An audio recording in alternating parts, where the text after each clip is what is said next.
ರೇಣುಕಾಸ್ವಾಮಿ ಕೊಲೆ ಕೇಸ್ನಲ್ಲಿ ಭಾಗಿಯಾದವರ ಸಂಖ್ಯೆ 19ಕ್ಕೆ ಏರಿಕೆಯಾಗಿದೆ. ಅಚ್ಚರಿಯ ಸಂಗತಿ ಅಂದ್ರೆ ಕೊಲೆ ಪ್ರಕರಣದಲ್ಲಿ ಭಾಗಿಯಾದ 19 ಮಂದಿಯ ಪೈಕಿ 7 ಮಂದಿಗೆ ದರ್ಶನ್ ನೇರ ಪರಿಚಯವೇ ಇಲ್ಲ ಎಂದು ತಿಳಿದು ಬಂದಿದೆ.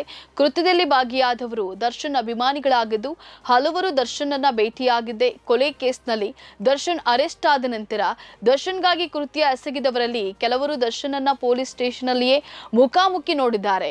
ಈ ಪ್ರಕರಣದಲ್ಲಿ Pavithra Gowda manager Pavan, Stony Brooks ಮಾಲೀಕ Vinay, Darshan manager Nagaraj, Scorpio car ಮಾಲೀಕ ಪುನೀತ್, ವಿನಯ್, ದೀಪಕ್, ಪ್ರದೋಷ್, ಚಿತ್ರದುರ್ಗದ ರಾಘವೇಂದ್ರ, ಮಂಡ್ಯದ ನಂದೀಶ್ ಮಾತ್ರ ದರ್ಶನ್ಗೆ ನೇರ ಪರಿಚಯ ಇದ್ದಾರೆ. ಆದರೆ ರಾಘವೇಂದ್ರ ಜೊತೆ ಕಿಡ್ನಾಪ್ ಮಾಡಿದ್ದ ಅನುಕುಮಾರ್, ಇಟಿಯೋಸ್ ಕಾರು ಚಾಲಕ ರವಿ, ಲಕ್ಷ್ಮಣ್, ಜಗದೀಶ್ ದರ್ಶನ್ ಅನ್ನ ಕಂಡಿದ್ದೆ ಪೊಲೀಸ್ ಸ್ಟೇಷನ್ನಲ್ಲಿ ಎಂದು ತಿಳಿದು ಬಂದಿದೆ.